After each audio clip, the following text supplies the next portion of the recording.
Friends, എല്ലാവർക്കും നമസ്കാരം. ഇന്ന് പല സ്ത്രീകളും വളരെ വിഷമത്തോടു കൂടെ പറയുന്ന ഒരു കാര്യമാണ്, ഡോക്ടർ ശരീരം മൊത്തം വേദനയാണ്, തല മുതൽ കാല് വരെ വേദനയാണ്, പ്രത്യേകിച്ച് പേശി വേദന.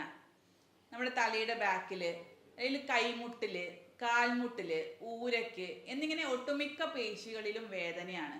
ഇത് കുറേ കാലമായി തുടങ്ങിയിട്ട്. പക്ഷെ നമ്മൾ ബ്ലഡ് ടെസ്റ്റുകളൊന്നും ചെയ്യുമ്പോൾ ഒരു കുഴപ്പവും ഉണ്ടാവില്ല, എല്ലാം നോർമലാണ്, എക്സ്റേ ഒക്കെ നോർമലാണ്. അതുകൊണ്ട് തന്നെ പലരും ഇതിന് ട്രീറ്റ്മെൻറ്റ് വേണ്ട എന്നാണ് പറയുന്നത്. പക്ഷെ ഇതിൻ്റെ വേദന നമുക്ക് സഹിക്കാൻ പറ്റാത്ത രീതിയിലുള്ള വേദനയും വരുന്നുണ്ട്. പെയിൻ കില്ലേഴ്സ് കഴിച്ച് മടുത്തു എന്നൊക്കെ പറയുന്ന ഒരുപാട് ആൾക്കാർ വരാറുണ്ട്. അപ്പോൾ ഈ ഒരു കണ്ടീഷനെ നമ്മൾ പൊതുവെ ഫൈബ്രോമയാൾജിയ എന്നാണ് നമ്മൾ മെഡിക്കലി വിശേഷിപ്പിക്കാറുള്ളത്. അപ്പോൾ ഫൈബ്രോമയാൾജിയ കൊണ്ട് ബുദ്ധിമുട്ടുന്ന ഒരുപാട് സ്ത്രീകളുണ്ട്. അപ്പോൾ അത്തരം ആളുകൾക്ക് നമുക്ക് എങ്ങനെ എഫക്റ്റീവായിട്ട് ഇതിനെ ഈ ഒരു അസുഖത്തെ മാനേജ്മെൻറ്റ് ചെയ്യാം, നമുക്ക് എന്തൊക്കെ ലൈഫ് സ്റ്റൈലിലും മാറ്റങ്ങൾ വരുത്തേണ്ടതുണ്ട്, ഭക്ഷണത്തിൽ എന്തൊക്കെ ഉൾപ്പെടുത്തേണ്ടതുണ്ട് എന്നുള്ള കാര്യങ്ങളൊക്കെയാണ് ഇന്ന് ഈ വീഡിയോയിലൂടെ ഡിസ്കസ് ചെയ്യാൻ ഉദ്ദേശിക്കുന്നത്. ഞാൻ doctor Shahala CH, doctor Basil Soumya hospital, Pandikkad, Malappuram.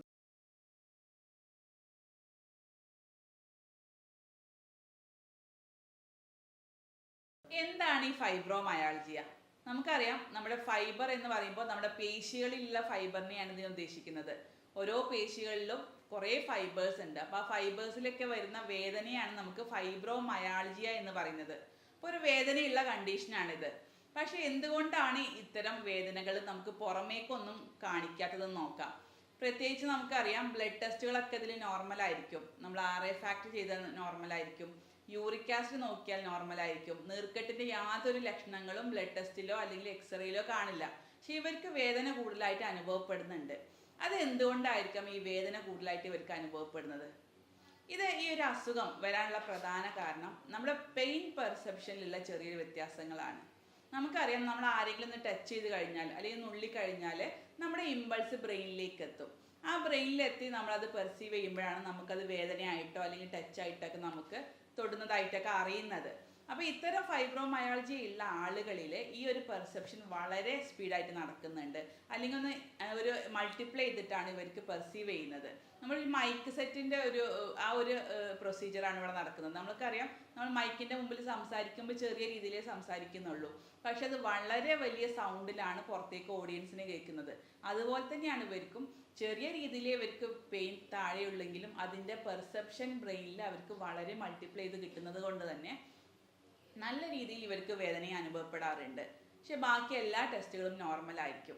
അതുകൊണ്ട് തന്നെ ഈ ഒരു അസുഖവും വാദസംബന്ധമായിട്ടുള്ള ബുദ്ധിമുട്ടുകളും വളരെയധികം ബന്ധപ്പെട്ട് കിടക്കുന്നുണ്ട്, അല്ലെങ്കിൽ വളരെയധികം സിമിലാരിറ്റി കാണിക്കുന്നുണ്ട്. അതുകൊണ്ട് തന്നെ മറ്റു വാദസംബന്ധമായിട്ടുള്ള രോഗങ്ങളിൽ നിന്നും ഈ രോഗത്തെ തിരിച്ചറിയേണ്ടത് വളരെ അത്യാവശ്യമാണ്. പലരും ഇത് തിരിച്ചറിയാൻ വൈകാറുണ്ട്.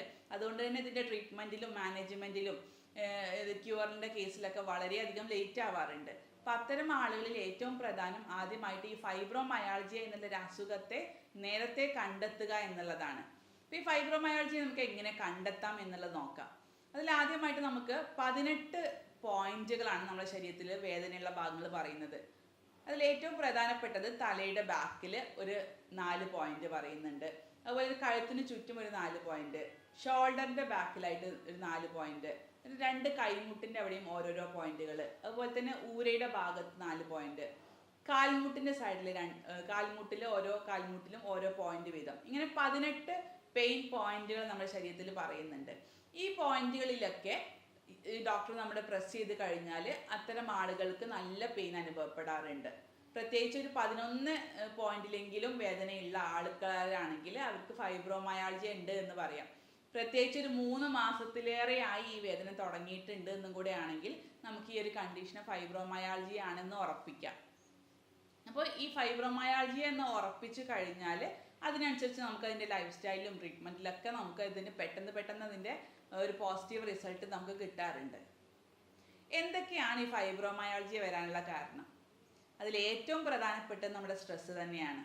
പ്രത്യേകിച്ച് നമ്മുടെ മെൻ്റൽ സ്ട്രെസ്സ്, നമ്മളെ മെൻ്റലി റിലേറ്റഡ് ആയിട്ടുള്ള ഒരു പ്രത്യേക കണ്ടീഷനാണ് ഈ ഫൈബ്രോമയാൾജിയ. നമുക്ക് മെൻ്റലി സ്ട്രെസ്സ് കൂടുന്ന കണ്ടീഷനിൽ, പ്രത്യേകിച്ച് നമ്മുടെ എന്തെങ്കിലും ഒരു മരണം ഈ അടുത്തായിട്ട് സംഭവിച്ചിട്ടുണ്ടാവാം ചില ആളുകളിൽ, അല്ലെങ്കിൽ എന്തെങ്കിലും ആക്സിഡൻറ്റ് സംഭവിച്ചിട്ടുണ്ടാവാം. പല ആളുകളും പറയാറുണ്ട്, ഡോക്ടറെ ഒരു വീഴ്ച വീണിരുന്നു കുറച്ച് മുമ്പ്, അതിനുശേഷമാണ് ഇത്രയും പേശി വേദന നിരന്തരമായിട്ട് വരുന്നത്. അപ്പോൾ ഇത്തരം എന്തെങ്കിലും ഒരു മെൻ്റൽ സ്ട്രെസ്സ് ഉണ്ടായിക്കഴിഞ്ഞാലും ഇതുപോലെ നമുക്ക് തുടർച്ചയായിട്ട് പേശീവേദനകൾ വരാറുണ്ട്. അതുപോലെ തന്നെ ഫിസിക്കൽ സ്ട്രെസ്സും ഇതിൽ വളരെ ഇമ്പോർട്ടൻ്റ് ആയിട്ട് ഒരു കാര്യമാണ്. അതിൽ പെട്ടതാണ് നമ്മുടെ ജോലി. പ്രത്യേകിച്ച് പ്രൊഫഷണൽസിന്, IT വർക്കേഴ്സിനൊക്കെ ഇത് കൂടുതലായിട്ട് ഇത് കണ്ടുവരുന്നുണ്ട്. അവർക്ക് ഫിസിക്കൽ സ്ട്രെസ് എന്ന് പറയുമ്പോൾ ഒരു ജോലിയുടെ ഭാഗമായിട്ട് കൂടുതൽ സ്ട്രെസ് അടിക്കേണ്ടി വരുമ്പോഴും ഈ ഒരു പേശീവേദനകൾ നിരന്തരം വരാറുണ്ട്. മറ്റു ചിലർ പറയാറുണ്ട്, ഡോക്ടറെ കുറച്ച് കാലങ്ങൾക്ക് മുമ്പ് ചിക്കൻ ഗുനിയ വന്നിരുന്നു, അതിനുശേഷമാണ് ഈ ഒരു വേദനകൾ വിട്ടുമാറാതെ നിൽക്കുന്നതെന്ന് പറയാറുണ്ട്. അപ്പോൾ അത്തരം അസുഖങ്ങൾക്ക് ശേഷം, പ്രത്യേകിച്ച് ചില വൈറൽ ഇൻഫെക്ഷൻസ് വന്നതിന് ശേഷവും ഇത്തരത്തിലുള്ള പേശീവേദനകൾ അല്ലെങ്കിൽ ഫൈബ്രോമയാൾജിയ പോലെയുള്ള അസുഖങ്ങൾ നമ്മൾ ആളുകളിൽ കണ്ടുവരുന്നുണ്ട്. മറ്റ് പല കാരണങ്ങൾ എന്ന് പറയുമ്പോൾ പ്രത്യേകിച്ച് ജനറ്റിക് ആയിട്ട് പാരമ്പര്യമായിട്ട് ചില ആളുകളിൽ ഈ ഒരു അസുഖം കണ്ടുവരുന്നുണ്ട്. പ്രത്യേകിച്ച് സ്ത്രീകളിൽ ഒരു 50-60 വയസ്സിനിടയിലുള്ള സ്ത്രീകളിലാണ് ഇത് കൂടുതലായിട്ട് കണ്ടുവരുന്നത്. വൈറ്റമിൻ ഡി ഡെഫിഷ്യൻസി ഉള്ള ആളുകളിൽ, പ്രത്യേകിച്ച് ഭക്ഷണത്തിലൂടെ അല്ലെങ്കിൽ സൂര്യപ്രകാശത്തിലൂടെയൊക്കെ കൂടുതലായിട്ട് വൈറ്റമിൻ ഡി കിട്ടാത്ത ആളുകളിലും പേശീവേദനകൾ നിരന്തരം പറയാറുണ്ട്. അപ്പോൾ ഇത്രയും കാരണങ്ങൾ കൊണ്ടൊക്കെ തന്നെയാണ് ഈ പേശീവേദന തുടർച്ചയായിട്ട് വരുന്നതും ഫൈബ്രോമയാൾജിയ എന്നുള്ള കണ്ടീഷനിലേക്ക് അത് എത്തുന്നതും. നമുക്ക് ഈ ഫൈബ്രോമയാൾജിയ എന്ന കണ്ടീഷനുമായി ഒരുപാട് സാമ്യമുള്ള കണ്ടീഷൻസ് ആണ് സന്ധിവാതം, ആമവാതം പോലെയുള്ള വാതസംബന്ധമായിട്ടുള്ള രോഗങ്ങൾ. അപ്പോൾ ഈ രോഗങ്ങളിൽ നിന്നും ഇതിനെ നമുക്ക് എങ്ങനെ വേർതിരിച്ചറിയാമെന്ന് നോക്കാം. അപ്പോൾ നമ്മൾ ആദ്യമായിട്ട് ചെയ്യുന്ന ബ്ലഡ് ടെസ്റ്റുകൾ തന്നെ ആയിരിക്കും. അപ്പോൾ ബ്ലഡ് ടെസ്റ്റിലെല്ലാം നോർമലായിരിക്കും. RA factor, uric acid, ESR എല്ലാം നോർമലാണ്. അതുപോലെ തന്നെ എക്സ്റേ എടുത്ത് നോക്കും. എക്സ്റേ എടുക്കുമ്പോൾ നമ്മുടെ ബോണിൻ്റെ പ്രശ്നങ്ങളെല്ലാം നോർമലായിരിക്കും. അങ്ങനത്തെ യാതൊരു നീർക്കെട്ടോ കാര്യങ്ങളോ ഒന്നും എക്സ്റേയിലും നമുക്ക് കിട്ടാറില്ല. അപ്പോൾ നമുക്ക് ഡീറ്റെയിൽഡ് ആയിട്ട് ഒരു പേഷ്യൻറ്റിൻ്റെ മെഡിക്കൽ ഹിസ്റ്ററി ചോദിച്ച് അറിയുമ്പോൾ തന്നെ നമുക്ക് ഇതിനെക്കുറിച്ച് ഏകദേശം ഒരു ഫൈബ്രോമയാൾജി ആണ് എന്നുള്ളൊരു കണ്ടീഷൻസിലേക്ക് എത്തും. കാരണം ഇത്തരം പേഷ്യൻസ് ആദ്യം ഒരു ഡോക്ടറെ പോയി കാണും. ആ ഡോക്ടർ ഡീറ്റെയിൽ ആയിട്ട് പരിശോധിച്ച് മെഡിക്കൽ ചെക്കപ്പ് നടത്തുമ്പോഴും അതിലെല്ലാം നോർമലായിരിക്കും. അപ്പോൾ ഡോക്ടർ ഇതിന് ട്രീറ്റ്മെൻ്റ് ഒന്നും ആവശ്യമില്ല, ഇത് വലിയ പ്രശ്നമാക്കണ്ട എന്നുള്ള രീതിക്ക് അത് വിടും. പക്ഷേ ഇവർക്ക് വേദന അപ്പോഴും ഉണ്ടാവും. അപ്പോൾ ആ ഒരു സാറ്റിസ്ഫാക്ഷൻ കിട്ടാത്തത് കൊണ്ട് തന്നെ പേഷ്യൻ്റ് പോയിട്ട് അടുത്ത ഡോക്ടറെ കാണും. ഞാൻ നിരന്തരം ഓരോ ഡോക്ടേഴ്സിനെ മാറി മാറി കാണിച്ചിട്ട് ഇതിനൊരു ശാശ്വതമായിട്ടുള്ളൊരു പരിഹാരം കിട്ടുന്നില്ല എന്നുള്ള രീതിക്കായിരിക്കും പേഷ്യൻ്റ് ഉണ്ടാവുക. അപ്പോൾ അത്തരം ആളുകളിൽ നമ്മൾ ഈ ഒരു മെഡിക്കൽ ഇവർക്കൊരു മെഡിക്കൽ ട്രീറ്റ്മെൻറ്റ് കിട്ടാത്തത് കൊണ്ട് തന്നെ അവർക്ക് കൂടുതൽ മെൻ്റലി അവർക്കൊരു ഡിപ്രഷൻ വരും. ആ ഒരു സാഹചര്യത്തിലും ഇവർക്ക് പെയിന് കൂടുതലായിട്ട് വരാം. മൈൻഡുമായിട്ട് വളരെ റിലേറ്റഡ് ആയിട്ടുള്ള ഒരു കണ്ടീഷൻ തന്നെയാണ് ഈ ഫൈബ്രോമയാൾജിയ. നമ്മളെ പെയിൻ, അതിന് കാരണം നമ്മുടെ ബ്രെയിനിൽ നമുക്കറിയാം 2 സെൻറ്ററുകൾ നമുക്ക് അറിയുന്നതുണ്ട്. പെയിനിൻ്റെ സെൻറ്ററും ഉണ്ട്, അതുപോലെ തന്നെ മൂഡ് സെൻറ്ററുകളുണ്ട്. അപ്പോൾ ഈ പെയിനിൻ്റെ സെൻസേഷൻസ് കൂടുതൽ നമുക്ക് കിട്ടുന്നത് പെയിൻ സെൻറ്റർ വഴിയാണ്. അതിൻ്റെ തൊട്ടടുത്ത് തന്നെയാണ് നമ്മുടെ മൂഡ്, നമ്മുടെ മൈൻഡിൻ്റെ ഓരോ ചേഞ്ചസ് മനസ്സിലാക്കുന്ന മൂഡ് സെൻറ്ററുകളും അതിൻ്റെ തൊട്ടടുത്തുണ്ട്. അപ്പോൾ അതുകൊണ്ട് തന്നെ രണ്ടും കണക്റ്റഡ് ആയതുകൊണ്ട് തന്നെ നമുക്ക് പെയിന് കൂടുതലുള്ള കണ്ടീഷൻസിൽ ഇവർക്ക് മെൻ്റലി ആകെ ഒരു ഇതുപോലെ എന്താ മെൻ്റലി ആകെ ഒരു പ്രശ്നം വരാനുള്ള ഒരു ഡിപ്രഷൻ സ്റ്റേജിലേക്കൊക്കെ എത്താനുള്ള ചാൻസ് വളരെ കൂടുതലാണ്. അപ്പോൾ അത്തരം ആളുകളിൽ നമ്മൾ ട്രീറ്റ്മെൻറ്റ് കൊടുക്കാതെ ഇരിക്കരുത്. കൃത്യമായിട്ട് അവരുടെ കാരണങ്ങൾ കണ്ടെത്തിയിട്ട് അതിനെ മാനേജ്മെൻറ്റ് ചെയ്യാനുള്ള വഴികളൊക്കെ നമ്മൾ പറഞ്ഞു കൊടുക്കാറുണ്ട്. അപ്പോൾ ഒരു പെയിനിൻ്റെ പെർസെപ്ഷനിലുള്ള ഒരു വ്യത്യാസം കൊണ്ടാണ് ഈ ഫൈബ്രോമയാൾജിയ കൂടുതലായിട്ട് കണ്ടുവരുന്നത്. പിന്നെ അത്തരം ആളുകളിൽ നമുക്കറിയാം എന്തൊക്കെ ലക്ഷണങ്ങളാണ് കാണുന്നത് നോക്കാം. സാധാരണ എല്ലാ പേശികളിലും ഇവർക്ക് ജോയിൻസുകളിലൊക്കെ വേദന പറയാറുണ്ട്. പക്ഷെ നീർക്കെട്ട് വളരെ കുറവായിരിക്കും. മറ്റ് സന്ധിവാത രോഗങ്ങളിൽ നീർക്കെട്ടായിരിക്കും കൂടുതലായിട്ട് ഉണ്ടാവുക. പക്ഷെ ഇത്തരം ആളുകളിൽ നീർക്കെട്ട് കുറവായിരിക്കും, പക്ഷെ വേദനയായിരിക്കും ഇവർ കൂടുതലായിട്ട് പറയുന്നുണ്ടാവുക. അതിൻ്റെ കൂടെ ഇവർക്ക് ഉറക്കക്കുറവുണ്ടാവാം, തലവേദന ഉണ്ടാവാം, ഉന്മേഷക്കുറവുണ്ടാവാം. മറ്റ് പല ആളുകൾക്കും IBS, ഇറിറ്റബിൾ ബവൽ സിൻഡ്രോം പോലെയുള്ള വൈറസ് സംബന്ധമായിട്ടുള്ള ബുദ്ധിമുട്ടുകളും കാണാറുണ്ട്. നമുക്കറിയാം IBS എന്ന് പറയുന്നത് കുറേ മൈൻഡ് റിലേറ്റഡ് ആയിട്ടുള്ളൊരു കണ്ടീഷനാണ്. ഇടയ്ക്കിടയ്ക്ക് വയറ്റിൽ പോകാൻ തോന്നുക, പെട്ടെന്ന് എന്തെങ്കിലും ടെൻഷൻ വന്നു കഴിഞ്ഞാൽ വയറ്റിൽ പോവുക, അതുപോലെ വയറ് ചിലപ്പോൾ സ്തംഭനം വരിക, അല്ലെങ്കിൽ വൈറസ് സംബന്ധമായിട്ടുള്ള മറ്റു ദഹനക്കേടുകളൊക്കെ വരാറുണ്ട്. അപ്പോൾ ഈ ഒരു IBSഉം ഈ ഫൈബ്രോമയാൾജിയും വളരെ ക്ലോസ്ലി റിലേറ്റഡ് ആയതുകൊണ്ട് തന്നെ ഇത്തരം ആളുകളിൽ വൈറസ് സംബന്ധമായിട്ടുള്ള ബുദ്ധിമുട്ടുകൾ നമ്മൾ സ്ഥിരം കണ്ടുവരുന്നുണ്ട്. അപ്പോൾ ഇത്തരം ആളുകളിൽ നമ്മൾ IBS പോലെയുള്ള രോഗാവസ്ഥകളും കൂടുതലായിട്ട് അസോസിയേറ്റ് ചെയ്ത് കണ്ടുവരുന്നുണ്ട്. അപ്പോൾ ഇത്രയും കാരണങ്ങൾ കൊണ്ടൊക്കെയാണ് ഈ ഒരു ഫൈബ്രോമയാൾജിയ എന്നുള്ളൊരു കണ്ടീഷൻ കണ്ടുവരുന്നത്. അപ്പോൾ ഇത്തരം ആളുകളുടെ ട്രീറ്റ്മെൻറ്റ് പറയുമ്പോഴും നമ്മൾ ഏറ്റവും കൂടുതൽ ഫസ്റ്റ് ലൈൻ ഓഫ് ട്രീറ്റ്മെൻറ്റ് പറയുന്നത് അവരുടെ ജനറൽ മാനേജ്മെൻറ്റ് തന്നെയാണ്. അവരുടെ ലൈഫ് സ്റ്റൈലും അവരുടെ ഭക്ഷണത്തിനും അവർ കൃത്യമായിട്ട് ചില കാര്യങ്ങൾ ശ്രദ്ധിച്ചു കഴിഞ്ഞാൽ മാത്രമേ ഇത് പൂർണ്ണമായിട്ട് മാറുകയുള്ളൂ. അപ്പോൾ അതിൽ ആദ്യം ശ്രദ്ധിക്കേണ്ടത് അവരുടെ സ്ട്രെസ്സിൻ്റെ ലെവൽ തന്നെയാണ്. സ്ട്രെസ്സ് കൂടുതലുള്ള ആൾക്കാരാണെങ്കിൽ അത് കുറയ്ക്കാനുള്ള മെഷേഴ്സ് അവർ നിർബന്ധമായിട്ടും സ്വീകരിച്ചിരിക്കണം. പ്രത്യേകിച്ച് നമ്മൾ മെൻ്റൽ സ്ട്രെസ്സുള്ള ആളുകളൊക്കെ ആണെങ്കിൽ അത് കുറയ്ക്കാൻ വേണ്ടിയിട്ട് നമുക്ക് മെഡിറ്റേഷൻസ് അല്ലെങ്കിൽ യോഗ തെറാപ്പി പോലെയുള്ള കാര്യങ്ങൾ ചെയ്തു വരിക. അതുപോലെ തന്നെ എക്സസൈസ് വളരെ അത്യാവശ്യമാണ് ഇത്തരം ആളുകളിൽ. പ്രത്യേകിച്ച് പേശിവേദനയൊക്കെ കൂടുതലുള്ള ആളുകളിൽ ചെറിയ രീതിയിൽ നമുക്ക് എക്സസൈസ് ചെയ്യാം. പല ആൾക്കാരും പേശിവേദന ഉണ്ട് എന്ന് കരുതിയിട്ട് എക്സസൈസ് തീരെ ചെയ്യാറില്ല. അത് ഒരിക്കലും ചെയ്യരുത്. ചെറിയ രീതിയിൽ നമുക്ക് എക്സസൈസ് ചെയ്ത് തുടങ്ങുന്നത് വേണം. അതിൽ പ്രത്യേകിച്ച് നമുക്ക് മൈൻഡിന് എൻജോയ്മെൻറ്റ് കൂടുതൽ കിട്ടുന്ന രീതിക്കുള്ള എക്സസൈസുകൾ ചെയ്യാൻ ശ്രദ്ധിക്കുക. പ്രത്യേകിച്ച് സൈക്ലിങ് അല്ലെങ്കിൽ സ്വിമ്മിങ് അല്ലെങ്കിൽ ചെറിയ രീതിയിലുള്ള നടത്തമൊക്കെ പ്രത്യേകിച്ച് ഒരു അരമണിക്കൂറെങ്കിലും ഡെയിലി ഒരു അരമണിക്കൂർ ചെയ്യാൻ ശ്രദ്ധിക്കുക. അതുപോലെ തന്നെ ഫിസിയോതെറാപ്പി, ഇത്തരം കേസുകളിൽ ഫിസിയോതെറാപ്പി ടെക്നിക്കുകളും വളരെ ഇതിൽ റിസൾട്ട് കിട്ടുന്നതായിട്ട് കണ്ടിട്ടുണ്ട്. അപ്പോൾ മറ്റുള്ള കുറച്ച് കാര്യങ്ങളാണ്, പ്രത്യേകിച്ച് ഭക്ഷണത്തിൽ ശ്രദ്ധിക്കേണ്ട കാര്യങ്ങളാണ് ഇനി പറയാൻ ഉദ്ദേശിക്കുന്നത്. ഇത്തരം ഫൈബ്രോമയാൾജി ഉള്ള ആളുകൾ പ്രത്യേകിച്ച് ഭക്ഷണത്തിൽ കുറച്ച് കാര്യങ്ങളോട് ശ്രദ്ധിക്കേണ്ടത് അത്യാവശ്യമാണ്. പ്രത്യേകിച്ച് അവരുടെ പുറമേ നിന്നുള്ള ഭക്ഷണ രീതികൾ സ്വീകരിക്കുന്ന ആളുകളാണെങ്കിൽ അത് പൂർണ്ണമായിട്ടും ഒഴിവാക്കുക. പ്രത്യേകിച്ച് ജങ്ക് ഫുഡുകൾ അല്ലെങ്കിൽ പ്രോസസ്ഡ് ആയിട്ട് കിട്ടുന്ന മീറ്റ് ഐറ്റംസ് ഒക്കെ പരമാവധി അത് ഒഴിവാക്കാൻ ശ്രദ്ധിക്കുക. സ്മോക്കിംഗ് ഉണ്ടെങ്കിൽ അത് പൂർണ്ണമായിട്ടും ഒഴിവാക്കുക. അതുപോലെ ആൽക്കഹോളിൻ്റെ ഉപയോഗം പൂർണ്ണമായിട്ടും ഒഴിവാക്കുക. അതുപോലെ തന്നെ കഫീൻ്റെ ഉപയോഗം പരമാവധി കുറയ്ക്കുക. കോഫി അല്ലെങ്കിൽ ചോക്ലേറ്റ്സ് പോലെയുള്ള ഐറ്റംസ് പരമാവധി കുറയ്ക്കാൻ ശ്രദ്ധിക്കുക. അതുപോലെ തന്നെ വീറ്റ്, ബാർലിയുടെ ഉപയോഗമൊക്കെ പരമാവധി അത് കുറച്ചുകൊണ്ട് വരാനും ഇത്തരം ആളുകൾ പ്രത്യേകം ശ്രദ്ധിക്കണം.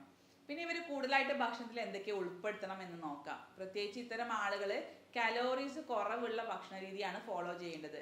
നമുക്കറിയാം ഒരു പെർ കിലോ നമുക്ക് ഏകദേശം ഒരു 30 കലോറിയാണ് ഡെയിലി ആവശ്യമുള്ളൂ. അപ്പോൾ നമുക്കൊരു 80 കിലോ ഉള്ള ആളുകളാണെങ്കിൽ ഒരു 2400 കലോറിയാണ് ആവശ്യമുള്ളത്. പക്ഷേ ഇത്തരം ഫൈബ്രോമയാൾജി ഉള്ള ആളുകൾ 2000 കലോറീസിലേക്ക് അവരുടെ ഫുഡ് ഇൻടേക്ക് കുറച്ച് കൊണ്ടുവരണം. കാരണം കലോറീസിൻ്റെ അളവ് കുറക്കുകയാണ് ഇത്തരം ആളുകൾ ചെയ്യേണ്ടത്. അപ്പോൾ അതിന് വെള്ളം ധാരാളം കുടിക്കാൻ ശ്രദ്ധിക്കുക. 2.5-3 ലിറ്റർ വെള്ളം കുടിക്കാൻ ശ്രദ്ധിക്കുക. പ്രത്യേകിച്ച് നീർക്കെട്ട് വേദനയൊക്കെ കൂടുതലായിട്ടുള്ള ആളുകളാണെങ്കിൽ 2.5-3 ലിറ്റർ വെള്ളം ഡെയിലി കുടിക്കാൻ ശ്രദ്ധിക്കുക. അതുപോലെ വൈറ്റമിൻ ഡി കൂടുതലായിട്ടുള്ള ഭക്ഷണങ്ങൾ, പ്രത്യേകിച്ച് ഇലക്കറികൾ, പാല്, മുട്ട പോലെയുള്ള ഭക്ഷണങ്ങൾ കഴിക്കുക. രാവിലെ ഒരു അരമണിക്കൂർ വെയിൽ കൊള്ളാൻ ശ്രദ്ധിക്കുക. പ്രത്യേകിച്ച് വൈറ്റമിൻ ഡി കൂടുതൽ സ്കിന്നിലേക്ക് അബ്സോർബ് ചെയ്യാൻ വേണ്ടിയിട്ട് ഇളം വെയിൽ അല്ലെങ്കിൽ ഒരു 9 മണി നേരത്തെ വെയിൽ ഒരു അരമണിക്കൂർ കൊള്ളാൻ ശ്രദ്ധിക്കുക. ഫ്രഷ് ആയിട്ടുള്ള ഫ്രൂട്ട്സ്, വെജിറ്റബിൾസ് ഒക്കെ ധാരാളം കഴിക്കാനും ശ്രദ്ധിക്കുക. അതിൽ പെട്ടതാണ് നമ്മുടെ ആപ്പിള്, അതുപോലെ തന്നെ ഓറഞ്ച്, വൈറ്റമിൻ സി അടങ്ങിയിട്ടുള്ള ഭക്ഷണങ്ങൾ, പ്രത്യേകിച്ച് പൈനാപ്പിള്, കിവി അല്ലെങ്കിൽ ക്യാപ്സിക്കം പോലെയുള്ള വൈറ്റമിൻ സി റിച്ച് ആയിട്ടുള്ള ഭക്ഷണങ്ങൾ ധാരാളം കഴിക്കുക. അപ്പോൾ ഇത്രയും ഭക്ഷണ രീതികളൊക്കെ കൃത്യമായിട്ട് ഇത്തരം പേഷ്യൻസ് ശ്രദ്ധിക്കുക. അതോടൊപ്പം അവരുടെ ജനറൽ മാനേജ്മെൻറ്റും അവരുടെ ലൈഫ് സ്റ്റൈൽ മാനേജ്മെൻറ്റൊക്കെ പ്രത്യേകം ശ്രദ്ധിച്ചു കൊണ്ടുപോവുക. നമ്മൾ ഇത്തരം കേസുകളിൽ ചെയ്യുന്നത് അവരുടെ ശാരീരികവും മാനസികവുമായിട്ടുള്ള എല്ലാ പ്രത്യേകതകളും കണക്കിലെടുത്തുകൊണ്ട് അവർക്ക് അനുയോജ്യമായിട്ടുള്ള ഒരു കോൺസ്റ്റിറ്റ്യൂഷണൽ ട്രീറ്റ്മെൻറ്റാണ് ചെയ്തു വരുന്നത്. അതോടൊപ്പം ഇവർക്ക് അവരുടെ ഭക്ഷണ രീതികളും അതുപോലെ തന്നെ ലൈഫ് സ്റ്റൈൽ മാനേജ്മെൻറ്റൊക്കെ കൃത്യമായിട്ട് പറഞ്ഞു കൊടുക്കും. കൂടെ നമ്മുടെ ഹോമിയോപ്പതി കോൺസ്റ്റിറ്റ്യൂഷണൽ ട്രീറ്റ്മെൻറ്റും കൂടെ ചെയ്തു വരുന്നുണ്ട്. അപ്പോൾ ഈ ഒരു ഹോമിയോപ്പതി കോൺസ്റ്റിറ്റ്യൂഷണൽ ട്രീറ്റ്മെൻറ്റിലൂടെ ഇവർക്ക് കാലാകാലം ഒരു പെയിൻ കില്ലേഴ്സ് കഴിച്ച് വേദന ഒതുക്കേണ്ടി വരുന്ന ഒരു അവസ്ഥ വരുന്നില്ല. മാത്രമല്ല കുറഞ്ഞ കാലയളവ് കൊണ്ട് തന്നെ ഈ ഒരു രോഗാവസ്ഥയിൽ നിന്ന് നല്ലൊരു മുക്തി ഇവർക്ക് നേടാനും കഴിയുന്നുണ്ട്. അപ്പോൾ ഒരുപാട് സ്ത്രീകൾ നമ്മൾ ഈ ഇത്തരം വേദനകൾ സഹിച്ചിട്ട് ട്രീറ്റ്മെൻറ്റ് എടുക്കാൻ മടിച്ചിട്ട് അല്ലെങ്കിൽ പരിഗണന കിട്ടാതെ നമുക്ക് ഒരു ട്രീറ്റ്മെൻറ്റ് എടുക്കേണ്ട ആവശ്യമില്ല എന്ന് കുടുംബക്കാരെടുത്തു നിന്ന് പോലും ഇവർക്ക് പരിഗണന കിട്ടാതെ അത് വേദന സഹിച്ച് കഴിയുന്ന ഒരുപാട് സ്ത്രീകളുണ്ട്. അപ്പം അത്തരം ആളുകൾ ഉണ്ടെങ്കിൽ ഈ ഒരു വീഡിയോ അവർക്ക് വളരെ ഉപകാരപ്രദമായിരിക്കും. ഈ ഒരു അസുഖത്തെ നമുക്ക് വളരെ എഫക്റ്റീവായിട്ട് മാനേജ് ചെയ്ത് കൊണ്ടുപോകാം. നമ്മുടെ ജീവിതശൈലി കൊണ്ടും നമ്മുടെ ഭക്ഷണ രീതികൾ കൊണ്ടും ഇത്തരം മരുന്ന് ഹോമിയോപ്പതി കോൺസ്റ്റിറ്റ്യൂഷൻ ട്രീറ്റ്മെൻറ്റിലൂടെയും ഈ ഒരു രോഗാവസ്ഥയെ നമുക്ക് ഒരു പരിധിവരെ കൺട്രോൾ ചെയ്ത് കിട്ടാനും വീണ്ടും വരാതിരിക്കാനും അത് വളരെയധികം സഹായിക്കുന്നുണ്ട്. അപ്പോൾ ഇത്തരം ഈ ഒരു ഉപകാരപ്രദമായിട്ടുള്ള വീഡിയോ പരമാവധി എല്ലാവരിലേക്കും എത്തിക്കാൻ ശ്രദ്ധിക്കുക. സ്നേഹത്തോടെ doctor Shahala CH, doctor Basil Soumya hospital, Pandikkad.